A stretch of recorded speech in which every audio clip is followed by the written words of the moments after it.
안녕하세요, 리본카 전예빈입니다. 지금 제가 나와 있는 곳은 바로 새롭게 재단장을 하고 다시 문을 연 리본카 서울 지점에 나와 있습니다. 진짜 깔끔하게 잘 해놨죠? 은행 온 줄 알았어. 피디님 여기 한번 보여주세요. 여기 정리 왜 이렇게 잘 해놨어? 차가 진짜 깔끔하게 잘 돼 있고 특히 실내에 있다 보니까 차량들의 상태가 지금 되게 괜찮은 것 같더라고요. 여기 정말 차량들이 많은데 오늘 여러분들께 보여드릴 차량이 바로 저쪽에 있거든요. 쭉 보면서 한번 말씀드려 보도록 할게요.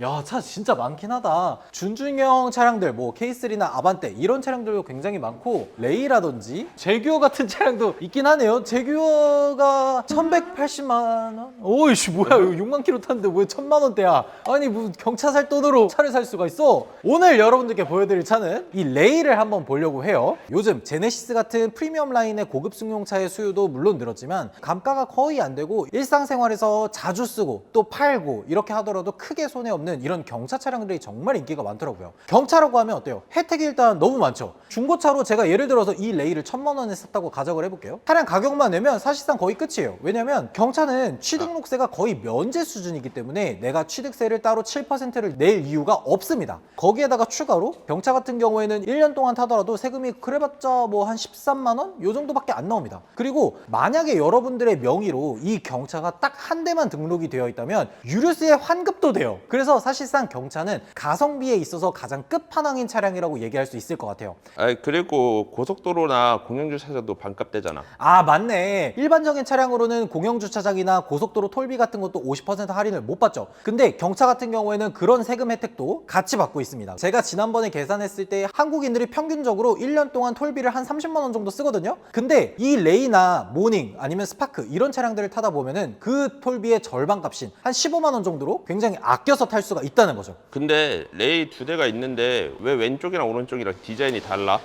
디자인이 다른 이유가 있습니다. 얘가 조금 더 신형이긴 해요. 얘는 페이스리프트 된 애고 얘는 페이스리프트 전 모델입니다. 근데 보시면 아시겠지만 레이가 처음에 2011년에 출시된 이후로 페이스리프트만 2번 했어요. 풀체인지 이런 거 없었습니다. 페이스리프트만 한 애예요. 그래서 얘는 가장 최근 연식 그리고 벤 모델이기 때문에 이런 식으로 나온 거고, 얘 같은 경우에는 페이스리프트 지나고 난 다음에 한 2020년, 2021년 요 정도쯤에 나온 레이가 요런 디자인을 가지고 있어요. 레이라고 하면 사실상 특징이 몇 가지가 있습니다. 전고가 다른 경차에 비해서 굉장히 높은 편이에요. 바로 옆에 모닝 어반 차량이 있는데 이 전고만 놓고 보더라도 모닝은 이 정도고 레이는 여기까지 옵니다. 그래서 키가 큰 성인 남성이 앉더라도 운전석이라든지 이런 곳에서 헤드룸은 전혀 부족하지가 않고, 제일 큰 장점이라고 하면 사실 슬라이딩 도어죠. 이 슬라이딩 도어가 굉장히 큰 장점 중에 하나입니다. 그리고 제가 경차를 조금 연구를 해보니까 이 레이 차량의 가장 큰 장점 중에 하나가 뭐냐면 가장 기본 트림에 한해서도 4단 자동 변속기가 기본으로 들어간다는 거예요.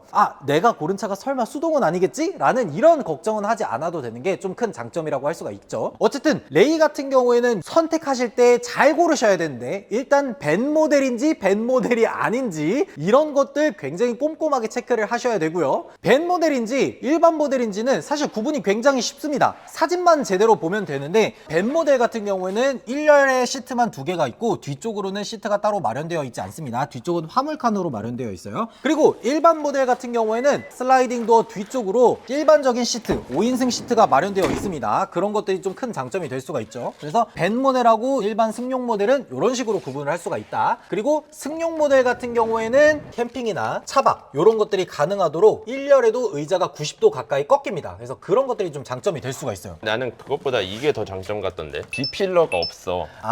그렇지. 레이 같은 경우에는 B필러가 없습니다. 보통 이런 레이 같은 차량들은 아이들 하원, 등원 이런 용도로 많이들 사용하시던데, 뒤쪽에다가 애기들 카시트를 놓게 되면 아무리 슬라이딩 도어를 열었다고 하더라도 아이를 업고 아니면 안고 이렇게 태우기가 사실 불편합니다. 그렇기 때문에 1열 도어까지 완벽하게 열어놓고 좀 넓은 공간에서 애기를 태우면 좀 더 손쉽게 태울 수 있겠죠. 이런 것들이 좀 큰 장점으로 있는 차량이기 때문에 레이 레이 같은 경우에는 사실상 감가가 거의 없다고 보셔도 돼요. 트림에 따라서 굉장히 다르기는 한데 이렇게 생각하시면 편합니다. 1년에 대략 100만 원 정도 까진다. 보통 시그니처 트림을 넣은 레이들이 풀옵션으로 뽑았을 때 한 1,700만 원 정도 하거든요. 한 3년 정도 지나고 한 4, 5만 킬로 정도 타면은 한 1,300, 1,400 그리고 좀 더 까지면 1,200 요 정도까지 까진다고 보시면 될 것 같아요. 그래서 요 레이 같은 경우에는 굉장히 비싸다 보니까 사실 선택하기가 그렇게 쉽지만은 않죠. 왜냐면 정말 가성비 있게 타기에는 살짝 어렵긴 하니까. 아, 그러면은 모닝은 싼가? 모닝은 레이보다 최소 한 200에서 300 정도 이상은 더 저렴하죠. 얘는 많이 저렴해 보이는데. 얘는 많이 저렴하긴 한데 얘는 밴 모델이라서 저쪽에 있는 일반 승용 모델로 한번 보도록 할게요.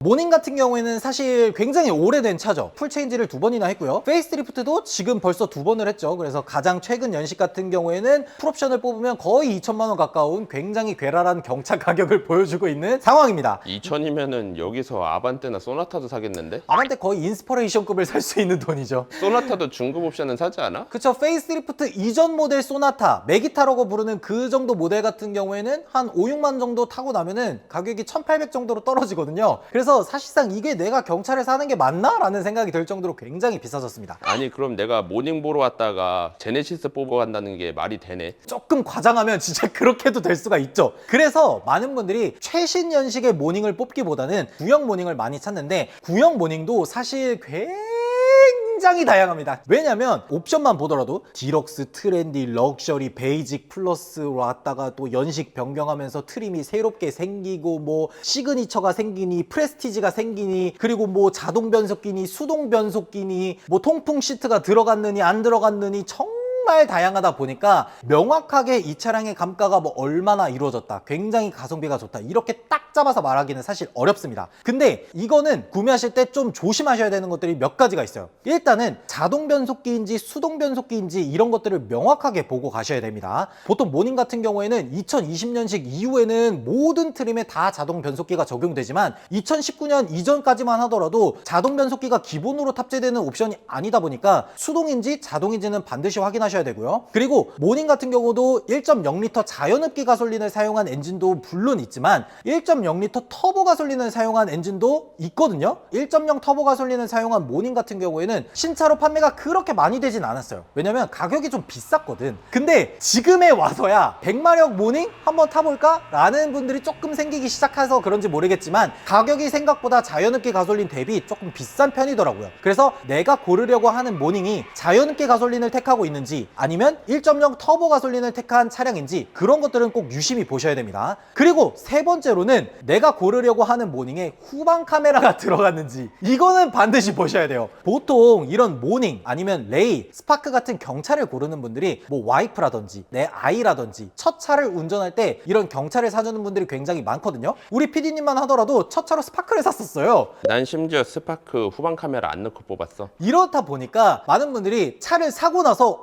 뭐야? 없었어? 이렇게 당황하는 경우가 있어요. 그러다 보니까 사기 전에 내 차량에 후방 카메라가 있는지 초음파 센서가 있는지 그런 것들을 반드시 확인하셔야 됩니다. 후방 감지 센서가 따로 없다고 해서 당황하지는 않으셔도 되는 게 이런 모닝 스파크들은 애초에 옵션이 없는 상태에서 나오다 보니까 싸제 부품으로도 작업을 굉장히 많이 하십니다. 이런 식으로도 이렇게 싸제 내비게이션을 앞창문에 붙여놓고 후방 감지 센서도 이런 식으로 장착을 해서 따로 사용하는 그런 모델들도 있어요. 그래서 요 세 가지 포인트는 반드시 알아두고 나서 구매를 하셔야 됩니다. 근데 모닝 같은 경우에는 아무래도 전고라든지 실내 내부 공간이라든지 이런 것들이 레이에 비해서 조금 좁은 편이다 보니까 덩치가 아예 크거나 그러면은 사실 모닝은 조금 어려울 수가 있고요. 대신에 모닝은 레이보다는 확실히 저렴한 가격을 유지하고 있습니다. 보통 레이가 1,000만 원 이하로는 잘 안 떨어지는 가격을 유지하고 있다면 모닝 같은 경우에는 애초에 1,000만 원 넘어가는 차량들이 그렇게 많지가 않아요. 보통은 럭셔리 아니면 프레스티지 그리고 후방 감지 센서라든지 아니면 후방 카메라라든지 이런 옵션들이 다양하게 들어가 있는 최고 높은 트림, 주행거리가 한 4만에서 5만, 연식은 한 2017년, 2018년 이렇게 하더라도 한 700만 원에서 800만 원 정도 요 정도로 굉장히 가성비 있는 가격을 유지하는 걸 볼 수가 있어요. 그래서 사실 내가 실내 공간을 그렇게 신경 쓰지 않는다, 나는 가격만 좀 더 저렴하면 좋겠어 라고 하는 분들이라면 레이보다는 모닝을 선택하는 게 훨씬 더 이로울 수 있을 것 같아요. 아 근데 얘네들 말고 중고로만 구할 수 있는 경차가 있지 않나?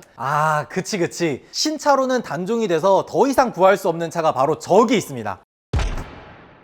아, 이제는 더 이상 생산이 안 되는 스파크입니다. 그리고 브랜드가 쉐보레죠. 수입차라고 봐야 되나? 근데 생산은 국산이에요. 국산차입니다. 국산차. 쉐보레에서 스파크가 사실상 이제 더 이상 생산되지 않다 보니까 단종된 차량인데, 그 전까지만 하더라도 인기가 꽤나 많은 차량이었죠. 뭐 트랜스포머에서 나온 형제 오토봇도 바로 스파크로 나왔던 그런 차량들이고, 스파크는 이런 흰색 차량보다 유색 차량들이 조금 더 인기가 많은 굉장히 희한한 차량입니다. 어쨌든 이 스파크 같은 경우에도 전장 길이가 3595mm 이하라는 점, 뭐 여러 가지 조건들을 충족하고 있기 때문에 세금적인 혜택이라든지 이런 것들 모두 충족하고 있고요. 그리고 보통은 일반인 분들 같은 경우에는 취득세 면제 같은 혜택이 전부이지만, 사업자로 뽑으시는 분들한테는 부가세 환급이라는 아주 큰 혜택도 있어요. 그래서 일부러 경차를 뽑으시는 분들도 더러 계시더라고요. 부가세 환급 10%면은 못해도 100만 원 이상이거든요. 그렇기 때문에 이런 것들도 알아두셨다가 구매하실 때 조금 참고하시면 좋을 것 같아요. 어쨌든 스파크 같은 경우에는 모닝이랑 엇비슷한 그런 옵션 구성을 가지고 있죠. 대신에 이 스파크도 주의하셔야 될 거는 후방 카메라라든지 아니면 4단 자동 변속기라든지 이런 것들이 옵션으로 들어가 있기 때문에 내가 살려고 하는 차가 수동인지, 후방 카메라는 있는지, 후방 감지 센서는 있는지, 이런 것들은 반드시 알아보고 가셔야 돼요. 아, 그리고 스파크는 H빔도 들어가 있어서 측면 안전 출독성도 더 높았어. 아, 그래요? 경차라는 점은 똑같지만 어쨌든 안전성이라든지 그리고 하체, 미션 이런 것들에 대해서 다른 모닝, 레이 이런 차량들보다 조금 더 짱짱하다라는 느낌을 많은 오너분들이 간증을 하고 계신다라고 해야 되나? 이런 것들이 조금 있다고 하더라고요. 그래서 요 스파크를 구매하실 때는 내가 움직임에 대해서 좀 더 민첩하거나 아니면 내가 조금 과격하게 탄다 라고 하시는 분들은, 가격은 좀 그렇고. 이걸로 오프로드 타는 분들도 있잖아. 그분 과격하게 주행하시잖아요. 흙길을 달린다고 이 스파크로. 근데 인제 서킷에서 제일 재밌게 타는 차는 스파크들이었어. 아, 그렇긴 하지. 인제 서킷에서 나는 사고 나도 상관없어 하고 달리는 차량들이 두 개가 있는데요. 1번은 스파크고요. 2번은 아베오입니다. 가보면 진짜 무섭겠다. 정말 난 박아도 상관없어.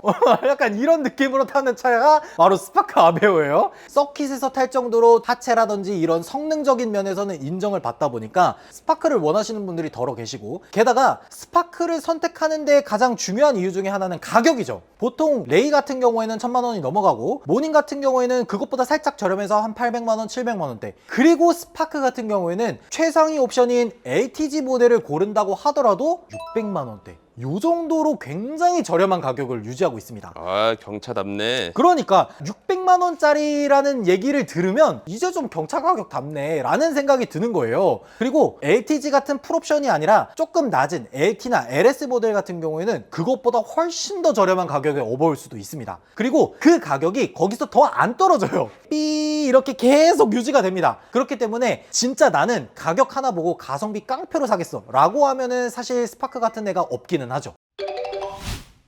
네, 이렇게 리본카 서울 지점이 오픈한 기념으로 서울 지점에서 요즘 경차들의 근황이 어떤지 한번 간단하게 살펴봤는데요. 아쉽게도 오늘 캐스퍼를 보질 못했어요. 캐스퍼 같은 경우에는 저희가 나중에 따로 한번 다뤄볼 일이 있을 거니까 그때 한번 자세하게 말씀드리도록 하고요. 어쨌든 요즘같이 이제 약간 경기가 어렵다 이렇게 할 때에는 경차만큼 가성비가 좋은 차는 사실 없는 것 같습니다. 세금도 저렴하고 취득세도 없고 공영주차장이라든지 아니면 톨비 50% 할인이라든지 여러 가지 세금적인 혜택들이 많다 보니까 사실 요즘 같은 때에는 이런 경차같이 가성비 좋은 차가 정말 최고이지 않나, 그런 생각이 들었던 것 같습니다. 만약에 여러분들이라면 조금 비싸더라도 나는 레이, 아니면 조금 저렴한 모닝, 아니면 나는 하체 미션 짱짱하고 더 저렴한 스파크, 요 세 차량 중에 어떤 차량을 선택할지 여러분들의 생각을 댓글로 달아주시면 좋을 것 같습니다. 지금까지 시청해주셔서 감사드리고 리본카 채널 좋아요, 구독, 알림 설정도 부탁드리도록 하겠습니다. 지금까지 저는 리본카 전유빈이었습니다. 감사합니다.